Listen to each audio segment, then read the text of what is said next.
चांद की तरफ भयंकर रफ्तार से बढ़ रहा है लूना 25। रफ्तार ऐसी है कि चंद्रयान 3 से भी पहले चांद पर उतरने का प्लान है। 11 अगस्त को सुबह 4 बज रहे थे। रूस के वैज्ञानिक हेडक्वार्टर में हलचल होती है और एक मुसाफिर चांद की तरफ रवाना किया जाता है। पहले ही दिन तेज रफ्तार से करीब 70,000 किलोमीटर को पार कर लिया। ना लूना 25 ने पृथ्वी के चारों ओर अंडाकार चक्कर काटे, बल्कि सीधा ही चांद के हाईवे यानी लूनर ट्रांसफर ट्रेजेक्टरी में दाखिल हो गया। लेकिन रूस ने आखिर ये कमाल किया कैसे? आखिर इसके अंदर कैसा ईंधन डाला गया जो लॉन्च करते ही चांद की तरफ तेजी से चल पड़ा? इतनी तेज रफ्तार से आखिर बढ़ कैसे रहा ये आगे? इसे तो चांद पर जाने में केवल 5 से 6 दिन लगेंगे, जबकि इसरो को इतने ज्यादा दिन क्यों लगे? इतनी स्पीड होने के बावजूद ये अपने रास्ते से भटका नहीं, और ये 21 अगस्त को कैसे उतर जाएगा? ऐसा कौन सा रूस के पास ताकतवर रॉकेट है जो भारत के वैज्ञानिकों के पास नहीं है? सब कुछ जानेंगे आज के इस वीडियो रिपोर्ट में। आप देख रहे हैं रहस्य टेलीविजन यूट्यूब चैनल। विज्ञान से जुड़े वीडियोज के लिए आप रहस्य टेलीविजन को सब्सक्राइब करें। अभी तक तो रसिया के अंतरिक्ष यान को 24 घंटे ही नहीं बीते हैं, लेकिन फिर भी ये अंतरिक्ष यान काफी आगे जा चुका है। इस बात से अंदाजा लगा सकते हैं कि वह कितनी भयानक रफ्तार से अंतरिक्ष में आगे बढ़ रहा है, और इस भयानक रफ्तार के पीछे वजह है सोयूज 2.1V रॉकेट। रूस का ये बाहुबली रॉकेट बहुत ही ज्यादा ताकतवर है, जो कि लॉन्चिंग के 1 घंटे बाद ही सोयूज 2.1V रॉकेट का ऊपरी हिस्सा इसे पृथ्वी की कक्षा से बाहर की ओर धकेलता हुआ चांद की ओर ले गया, जबकि हमारे चंद्रयान 3 को पृथ्वी की ग्रेविटी से निकलने में बहुत समय लगा था। रूस का ये बाहुबली रॉकेट पावरफुल इसलिए है क्योंकि इसके अंदर 4 स्टेज लगे हुए हैं। अगर आप रॉकेट की विज्ञान को देखोगे तो कोई भी रॉकेट जब किसी भी अंतरिक्ष यान को लेकर ब्रह्मांड में निकलता है तो उसके अंदर कई अलग अलग प्रकार के स्टेज होते हैं। बात यहाँ पर हमारे चंद्रयान 3 को लेकर गए रॉकेट की करें तो LVM-3M4 रॉकेट, उसके अंदर केवल 3 ही स्टेज थे, जिसके अंदर सॉलिड फ्यूल स्टेज, फिर लिक्विड फ्यूल स्टेज और उसके बाद लास्ट का स्टेज क्रायोजेनिक स्टेज। इन तीनों स्टेज का काम अलग अलग होता है, इसे पृथ्वी के वातावरण से बाहर निकालना था। लेकिन अब रूस जो 5 दिन में चांद पर अपने अंतरिक्ष यान को पहुंचाने की बात कर रहा है, ना उसने पृथ्वी के चारों ओर चक्कर लगाए हैं, ना ही कोई किसी प्रकार का उसने इंतजार किया है। इसके पीछे वजह है रसिया के रॉकेट में लगा 4th स्टेज। यही 4था स्टेज इस रॉकेट को बहुत ज्यादा पावरफुल बना देता है, जिसका नाम फ्रोगाट है। ये फ्यूल का 4था स्टेज है जो बिना किसी झंझट के लूना 2 को तेज रफ्तार से पृथ्वी के गुरुत्वाकर्षण से बाहर निकालकर चांद के रास्ते पर लेकर चला गया, जिसके अंदर एक अलग प्रकार का इंजन होता है इसके अंदर। इस ताकत की वजह से बिना समय गवाए बहुत ही कम टाइम में चांद की कक्षा में ये डाल देगा। इसलिए तो रसिया के वैज्ञानिक कह रहे हैं कि हम भारत से पहले चंद्रमा पर अपने अंतरिक्ष यान को उतार देंगे। लेकिन यहाँ पर खरगोश और कछुआ वाली कहानी सही ना हो जाए, रसिया के वैज्ञानिकों का ओवर कॉन्फिडेंस कहीं उनके लिए गलत साबित ना हो जाए।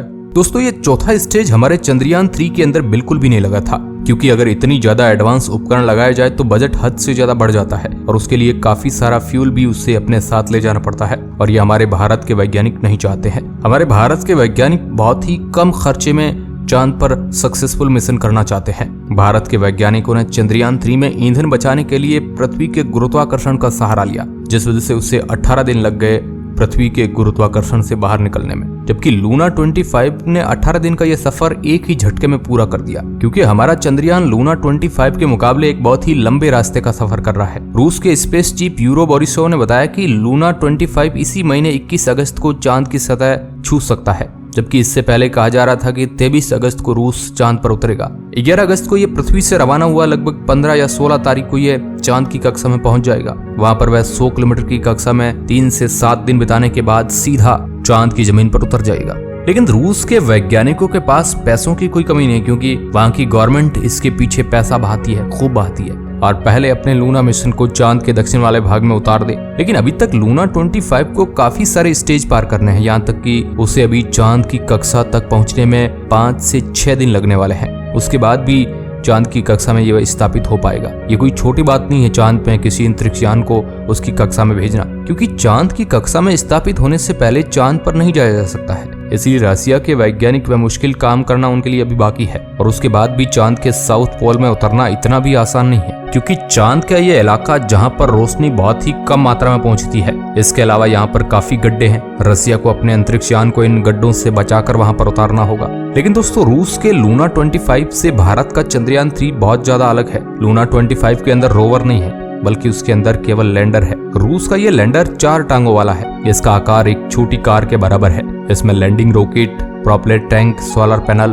कंप्यूटर और चांद की मिट्टी खोदने वाले एक रोबोटिक आर्म है, और करीब 1 साल तक इसे चांद के उस भयानक इलाके में रहकर रिसर्च करना है। चांद की मिट्टी को खोदकर जांच करने वाला है ये वहां पर, जबकि हमारे चंद्रयान के साथ रोवर है। अगर रूस पहले उतर जाता है तो भी भारत चांद के दक्षिण इलाके में रोवर चलाने वाला पहला देश होगा, जो कि बहुत ही ज्यादा टफ काम होता है। आज से पहले किसी भी देश ने वहां पर अंतरिक्ष यान नहीं उतारा है। इसके उलट रूस का ये मिशन चांद पर केवल एक ही जगह पर रहकर रिसर्च करेगा, जबकि हमारा ये रोवर 14 दिनों के अंतराल में वहां जा रहा है। 14 दिन के अंदर वह चांद की सतह पर घूमकर बहुत सारे राज पता करने वाला है। इसके अलावा रूस लूना 25 से एडवांस उपकरण चंद्रयान 3 के अंदर भारत के वैज्ञानिकों ने लगा रखे हैं। इसके अलावा भी भारत के सफलतापूर्वक चांद में उतरने के चांसेस ज्यादा है, क्योंकि भारत इससे पहले एक बहुत ही बड़ी असफलता देख चुका है। इसलिए भारत के वैज्ञानिकों ने उस हर बात का ध्यान रखा है जो पिछली बार उन्होंने कमी महसूस की थी, जिसकी वजह से मिशन फेल हो गया था। यहाँ तक कि उसके ऑनबोर्ड कंप्यूटर को भी एडवांस बना दिया गया है, ताकि चंद्रयान 3 सही वक्त पर सही टाइम से चांद की सतह पर उतर सके। जबकि उसके उलट रूस के पास एक्सपीरियंस कम है, क्योंकि रूस आज से 47 साल पहले चांद पर गया था। यानी हाल ही का कोई नजदीकी एक्सपीरियंस रूस के पास नहीं है। इससे पहले कई सारे देश हार्ड लैंडिंग कर चुके हैं। इजराइल इससे पहले एक बार फेल हो चुका है,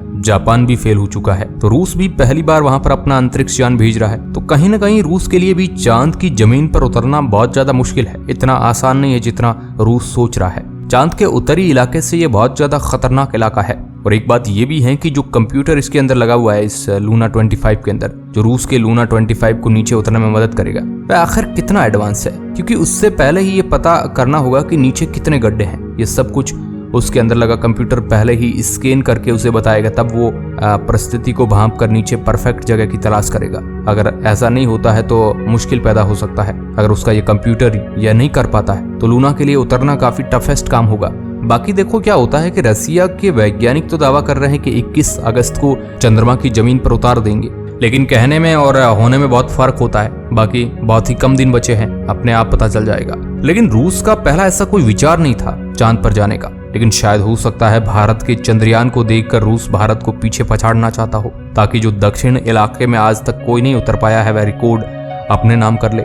मतलब कि रूस के वैज्ञानिकों ने अचानक सब कुछ प्लान करके भेज दिया। जबकि एक बात ये भी होती है कि हड़बड़ी में जो काम होता है वह इतना भी अच्छे से नहीं होता है। भारत का चंद्रयान 3 बहुत ही सिस्टमेटिक तरीके से आगे बढ़ रहा है। बाकी भारत के वैज्ञानिकों को तो पूरी उम्मीद है कि भारत जरूर सफलतापूर्वक चांद की जमीन पर उतरेगा, और हम तो यही उम्मीद करते हैं कि रूस भी सही सलामत उतर जाए और पूरी ह्यूमैनिटी मिलकर चांद के बारे में अच्छे से रिसर्च करे, ताकि भविष्य में कोई भी रिसर्च हम इंसानों के काम आ सके। और आगे भी ऐसी अपडेट आती रहेगी, हम आप तक पहुंचाते रहेंगे। आज के इस वीडियो में बस इतना ही। जय हिंद, वंदे मातरम साथियों।